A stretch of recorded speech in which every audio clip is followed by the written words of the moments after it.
ओम शांति। आज 11 अप्रैल 2023 के बाबा के अनमोल मधुर महावाक्य सुनेंगे। आज की बाबा की मुरली है, संपूर्ण सरेंडर किसको कहा जाता है।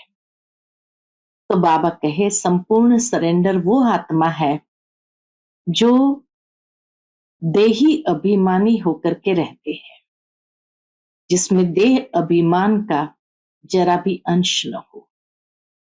साथ ही साथ वो अभ्यास करते रहते हैं, मैं अशरीरी आत्मा आई थी, अशरीरी होकर के वापस जाना है। तो मेरे मेरे का ममत्व समाप्त हो जाता है। ये देह भी मेरी नहीं, इसको कहेंगे संपूर्ण सरेंडर। परंतु बाबा कहे श्रीमत पर ट्रस्टी होकर के जरूर संभालो, घर बार को संभालो, धंधा दोरी संभालो, माता पिता का जो कर्ज है उसको भी उतार दो और श्रीमत के आधार से ही जो भी छुट्टे पैसे आदि भी है उसको यूज करना है। तो बाबा आज संपूर्ण सरेंडर की व्याख्या हमें स्पष्ट करते हैं। सुनते हैं बाबा के आज के मधुर महावाक्य। ओम शांति। मीठे बच्चे, जीते जी मर्जीवा बनो। हम अशरीरी आत्मा है, यही पहला पाठ अच्छी तरह से रोज पक्का करते रहो। प्रश्न है आज की मुरली से, संपूर्ण सरेंडर किसको कहा जाएगा। उत्तर, जो संपूर्ण सरेंडर है वह देही अभिमानी होंगे। यह देह भी हमारी नहीं। अभी हम नंगे बनते हैं, अर्थात तन मन धन जो कुछ है वह बाबा को अर्पण करते हैं। सब मेरा मेरा समाप्त कर पूरे ट्रस्टी होकर के रहना ही संपूर्ण सरेंडर होना है। बाबा कहते बच्चे, मेरा बनकर सबसे ममत्व मिटा दो, धंधा दोरी करो, संभालो, माँ बाप की पालना का कर्ज उतारो, परंतु बाप की श्रीमत पर ट्रस्टी होकर। आज की मुरली से पहले गीत बजा है, दर पे आए हैं कसम ले। ओम शांति। बच्चों ने गीत सुना, जरूर गीत में रहस्य भरा हुआ है जो बाप बैठ इनका अर्थ समझाते हैं। इसको कहा जाता है जीते जी मरकर बाप का बनना। बाप का बनने के बाद फिर टीचर व गुरु करते हैं। ऐसे भी नहीं, सभी लौकिक गुरु करते हैं, मेजॉरिटी गुरु करते हैं। क्रिश्चियन लोग भी जब बच्चा पैदा होता है तो क्रिश्चियनाइज करते हैं, गुरु की गोद में जाकर देते हैं। फिर पादरी हो या कोई भी हो, पादरी तो क्राइस्ट नहीं हुआ, कहेंगे उनके नाम पर हम क्रिश्चियन बनते हैं। अभी तुम बच्चे जानते हो, पहले पहले तो हम बाप के बनते हैं, अर्थात बाप का बनना अर्थात अपना तन मन धन जो कुछ है बाबा को अर्पण करते हैं, अर्थात जीते जी मरते हैं, अर्थात हम आत्मा उनका बनते हैं। बाप का बनना माना तन मन धन जो कुछ भी है बाप को अर्पण करते हैं, अर्थात हम आत्मा उनका बनते हैं। यह बुद्धि में रहना चाहिए। जो भी मेरी मेरी वस्तु है, मेरा शरीर, मेरा धन दौलत संबंधी आदि जो कुछ है भूलते हैं। मरने के बाद सब भूल जाता है। कितनी बड़ी मंजिल है, हम अशरीरी आत्मा है, यह पक्का करना है। ऐसे नहीं कि तुम शरीर छोड़ और मर पड़ते हो, जीते जी मरना उसको नहीं कहेंगे। नहीं, आत्मा कंप्लीट प्योर थोड़ी बनी है।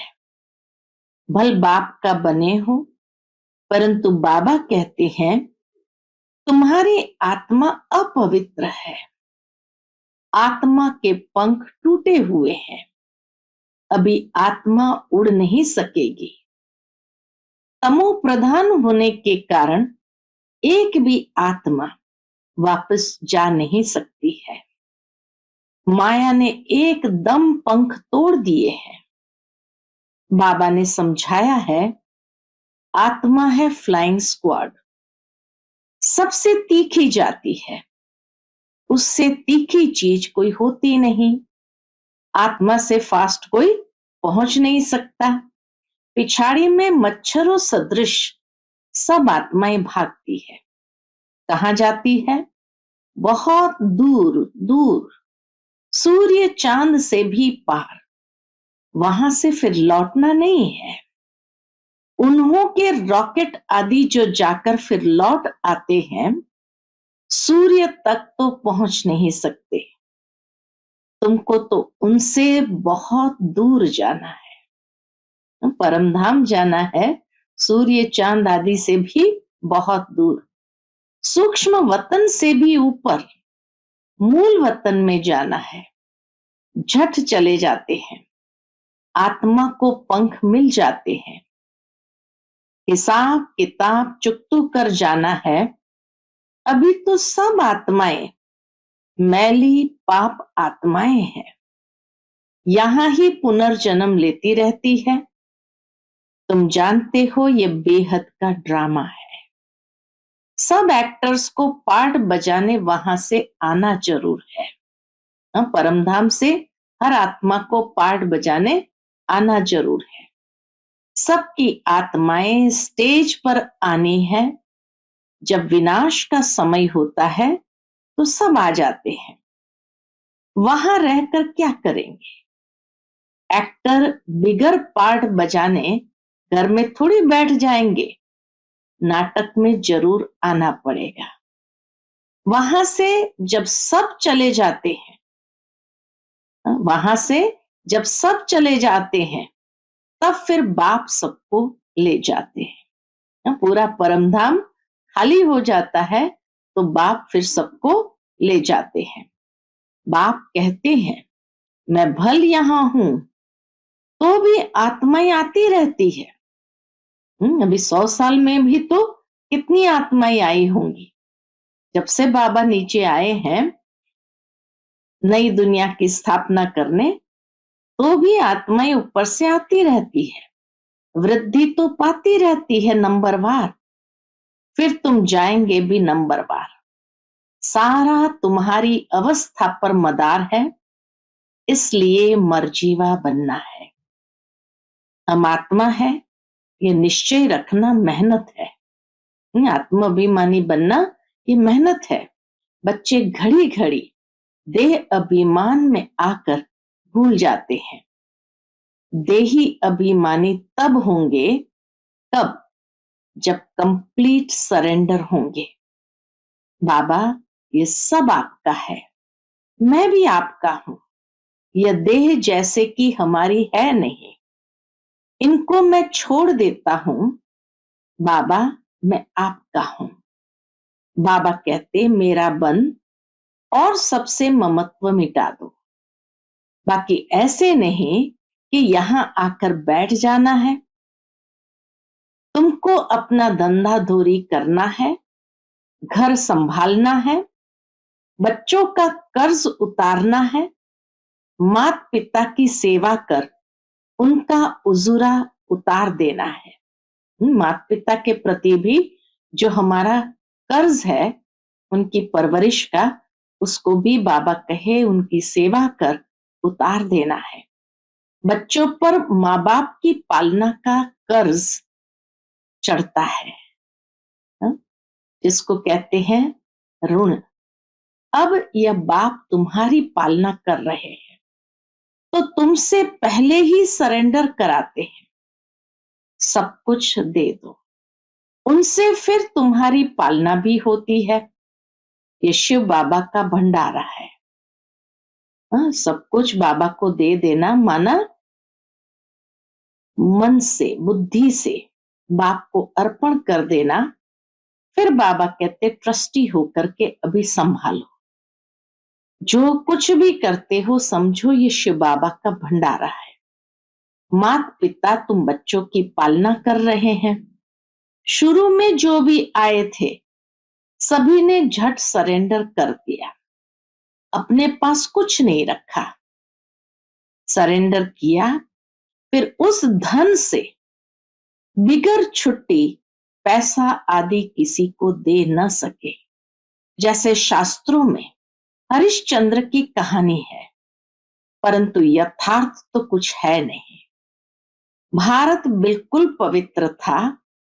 भारतवासियों जैसे पवित्र सुखी कोई होता नहीं। भारतवासियों जैसा पवित्र सुखी कोई होता नहीं। भारत सबसे बड़ा तीर्थ है, जहां पतित पावन बाप आकर सारे सृष्टि को, तत्व को भी पवित्र बनाते हैं। अभी यह तत्व आदि सब दुश्मन है। अर्थक्वेक होगी, तूफान लगेंगे। क्यों? क्योंकि तमो प्रधान है। नेचुरल कैलामिटीज आएगी, बहुत दुख देंगी। इस समय सब दुख की चीजें हैं। सतयुग में है सब सुख की चीजें। वहां ये तूफान व गर्म हवाएं आदि कुछ नहीं होती। तुम्हारे में भी ये बहुत थोड़े समझते हैं। आज है कल नहीं है, तो कहेंगे कुछ नहीं समझता था। अगर बाप का हाथ छोड़ दिया, चले गए, तो बाबा कहे कुछ नहीं समझता था। भल यहां आते हैं, परंतु सब कायम थोड़ी रहते हैं। यहां से गए 10 दिन बाद समाचार लिखेंगे कि बाबा फलाने को माया खा गई। मधुबन तक भी आते हैं, बाबा से पालना भी लेते हैं, मुरली भी सुनते हैं, लेकिन यहां से जाने के बाद फिर खबर आती है फलाने को माया खा गई। ऐसे होता रहता है। छोटे फूल है, बड़े फूल हो तो उनमें फल भी आवे। फल आ जाता तो दूसरों को आप समान बनाने की ताकत रहती है, उनका फल निकलता है। बाप के बने तो फिर प्रजा भी बनानी है, वारिस भी बनाने हैं। ऐसे नहीं पंडा बन बाबा पास आए, बस हम पहुंच गए, नहीं, मंजिल है बड़ी। कहते हैं माया के तूफान बहुत आते हैं। अरे तुम बाप के बच्चे हो, तूफान तो आएंगे। कहते हो बाबा हम आपके थे, आपसे वर्षा लिया था, फिर पुनर्जन्म लेते लेते 84 जन्म पास किए, फिर आकर आपका बना हूं। मैं तो आपसे वर्षा लेकर छोड़ूंगा। तो ऐसे बाप को कितना याद करना पड़े और आप समान बनाए फल देना पड़े, नहीं तो मालिक कैसे बनेंगे, अपना वारिस कैसे बनाएंगे। प्रजा भी चाहिए और वारिस भी चाहिए, तो गद्दी पर बैठे। प्रजा भी चाहिए, वारिस भी चाहिए, तो गद्दी पर बैठे। बाबा के पास तो बहुत आते हैं, फिर फारकती दे देते हैं। बुद्धि का योग टूटा, खेल खत्म। कई बच्चे बाबा से आकर पूछते हैं बाबा अवस्था को कैसे जमाए, कोई तूफान न लगे। उन्हों को तो रास्ता बतलाते ही रहते हैं कि बाप को याद करो, तूफान तो लगेंगे ही। बॉक्सिंग में ऐसा कब देखा जो एक ही थप्पड़ खाता रहे?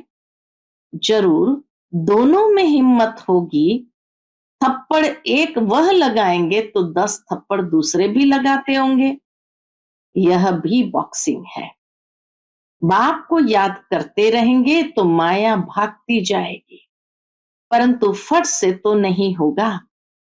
माया से कुश्ती लड़नी है। ऐसे मत समझो माया थप्पड़ नहीं मारेगी। बल कोई भी हो, बड़ी बॉक्सिंग है, बहुत डर जाते हैं। माया एकदम नाक में दम कर देती है। युद्ध स्थल है ना, बुद्धि योग लगाने में माया बहुत विघ्न डालती है। मेहनत सारी योग में है।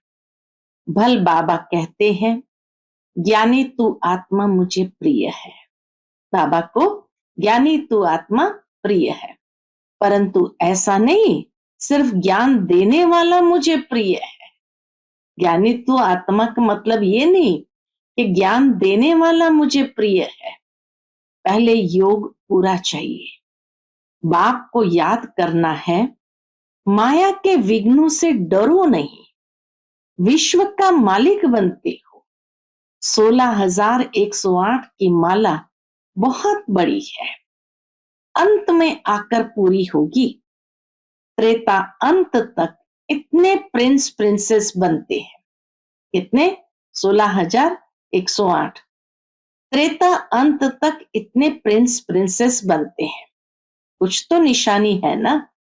8 की भी निशानी है, 108 की भी निशानी है।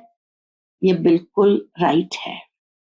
त्रेता अंत तक इतने 16,108 प्रिंस प्रिंसेस होते हैं। शुरू में तो नहीं होंगे, सतयुग आरंभ में तो नहीं होंगे, पहले थोड़े होंगे, फिर वृद्धि पाते जाते हैं। वह सब बनते यहां है। चांस अभी बहुत अच्छा है। कम से कम बाबा कहे 16,108 की माला में आने का चांस बहुत अच्छा है, परंतु मेहनत बहुत है। गीत में भी कहते हैं, कब नहीं छोड़ेंगे, मर जाएंगे, मिट जाएंगे, लेकिन आपका दर कभी नहीं छोड़ेंगे। ये लाइन गीत में आती है। बाबा फिर कहते हैं, ये सब तुम बच्चों के लिए ही है। बच्चे कहते हैं, हमारा सब कुछ आपका ही है। कहते हैं ना कि ये सब कुछ भगवान ने दिया है। अब बाप कहते हैं, यह तो सब खत्म हो जाना है, विनाश तो होता है ना। तुम्हारे पास क्या है? ये शरीर भी खत्म हो जाएगा। अब मैं फिर तुमको बदली कर देता हूं। सिर्फ एक्सचेंज करते हो ना। तो बाप कहते हैं, बच्चे अशरीरी बनो, हमको याद करो, सभी सरेंडर करो। बाप कहते हैं, इन सब शास्त्र आदि का तुमको सार समझाता हूं। जो शास्त्र आदि पढ़े हुए हैं वह तो समझते हैं। बाप कहते हैं, मैं ब्रह्मा मुख द्वारा तुमको ये समझाता हूं। मैंने कल्प पहले भी तुमको राजयोग सिखाकर राजा रानी बनाया था, फिर अब बनाता हूं। कभी भी मनुष्य मनुष्य को गीता सुनाए, राजयोग सिखलाए, राजा रानी बना न सके। ये कायदा ही नहीं है कि कोई भी मनुष्य मनुष्य को गीता सुनाए, राजयोग सिखलाए, राजा रानी बना सके। फिर गीता सुनने से क्या फायदा? बाप तो कहते हैं, मैं खुद कल्प कल्प आकर तुमको स्वर्ग का मालिक बनाता हूं। हमारे बनेंगे तब तो वारिस बनेंगे ना। तो जितना तुम योग में रहेंगे उतना शुद्ध बनते जाएंगे। बाबा ये सब आपका है, हम तो ट्रस्टी है। आपके हुक्म बिगर हम कुछ नहीं करेंगे। शरीर निर्वाह कैसे करना है वह भी मत लेनी है। अक्सर करके गरीब ही पूरा पोता मिल देते हैं, शाहूकार दे न सके, सरेंडर हो नहीं सकते, कोई विरला निकलता है। जैसे कि जनक का नाम है, बाल बच्चे हैं, जॉइंट प्रॉपर्टी है, तो अलग कैसे हो? शाहूकार लोग प्रॉपर्टी निकाले कैसे? जो सरेंडर हो। बाप है ही गरीब निवास। सबसे गरीब माताएं हैं, उनसे भी जास्ती कन्याएं गरीब है। कन्या को कभी वर्षे का नशा नहीं होगा। बच्चे को बाप की जागीर का नशा रहता है तो वह सब छोड़ फिर वैकुंठ का वर्षा लेना पड़े। दान हमेशा गरीब को ही दिया जाता है।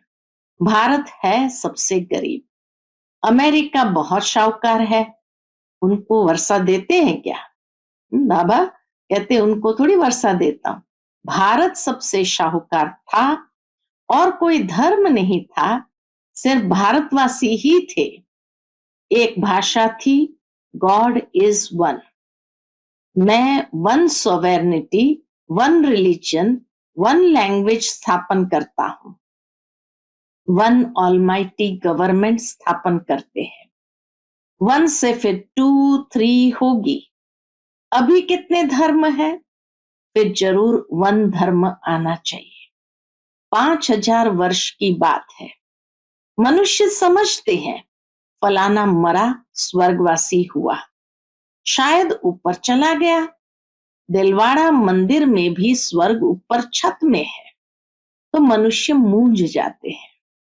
वास्तव में स्वर्ग कोई ऊपर नहीं है। तुम अब जानते हो बाबा के पास जाना है, फिर यहाँ आकर राज्य करेंगे। ये ज्ञान बुद्धि में रहना चाहिए, जो कोई को समझा सको।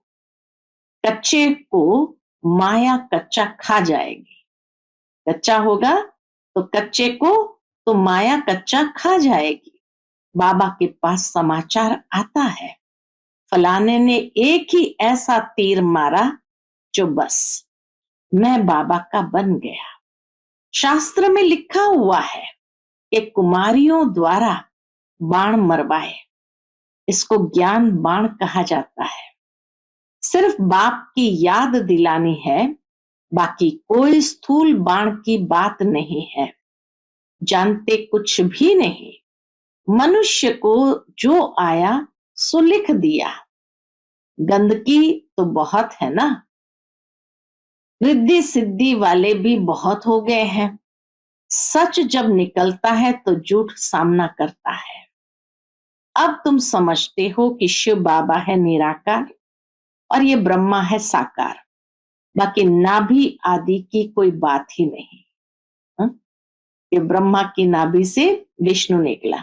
झूठ के कारण सच को मनुष्य समझ नहीं सकते। आजकल झूठे जवाहरात भी ऐसे फर्स्ट क्लास निकले हैं। बाबा जवेरी होने कारण बाबा के आजकल झूठे जवाहरात भी ऐसे फर्स्ट क्लास निकले हैं जो सच छिप जाता है। तुम किसको सच सुनाते हो तो जैसे मिर्ची लगती है। अरे मोस्ट बिलवेड बाप से तो वर्षा लेना है, वह फिर सर्वव्यापी कैसे होगा? सर्वव्यापी का कोई अर्थ ही नहीं निकलता। गॉड फादर स्वर्ग क्रिएट करते हैं तो हम स्वर्ग के मालिक होने चाहिए ना। फिर इतने कंगाल क्यों बने हैं? हम बाप के बच्चे हैं तो स्वर्ग के मालिक क्यों नहीं है? नर्क के मालिक कैसे बने हैं? गॉड तो रचयिता है ही नई दुनिया का। ऐसे नहीं कि वह पुरानी दुनिया स्थापन करते हैं। बाप पुराना घर थोड़ी बनाएंगे। तो ऐसे ऐसे ख्याल चलने चाहिए। अच्छा, मीठे मीठे सिकिलधे बच्चों प्रति माता पिता बाप दादा का याद प्यार और गुड मॉर्निंग। रूहानी बाप की रूहानी बच्चों को नमस्ते। हम सब रूहानी बच्चों की रूहानी माता पिता बाप दादा को याद प्यार गुड मॉर्निंग और नमस्ते नमस्ते। शुक्रिया बाबा, शुक्रिया। आज की मुरली से धारणा के लिए मुख्य सार है। पहली पॉइंट, माया के विघ्नों से डरना नहीं है। बाप की याद से सब विघ्नों को हटा देना है। दूसरी पॉइंट, बुद्धि से सब कुछ सरेंडर कर अशरीरी बन बाप को याद करना है। ज्ञानी तू आत्मा के साथ साथ योगी भी जरूर बनना है। आज का बाप दादा का मधुर वरदान हम बच्चों के प्रति है, मेरेपन की स्मृति से स्नेह और रहम की दृष्टि प्राप्त करने वाले समर्थी संपन्न भव। मेरेपन की स्मृति से स्नेह और रहम की दृष्टि प्राप्त करने वाले समर्थी संपन्न भव। जो बच्चे बाप को पहचान कर दिल से एक बार भी मेरा बाबा कहते हैं, तो रहम के सागर बाप दादा ऐसे बच्चों को रिटर्न में पदम गुना उसी रूहानी प्यार से देखते हैं। रहम और स्नेह की दृष्टि उन्हें सदा आगे बढ़ाती रहती है।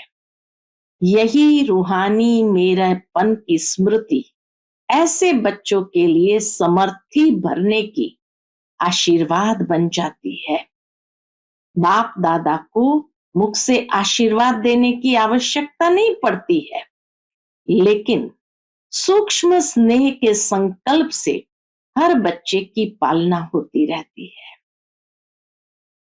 आज का स्लोगन है, जो बाप के प्यारे हैं उनका अन्य किसी व्यक्ति व वैभव से प्यार हो नहीं सकता।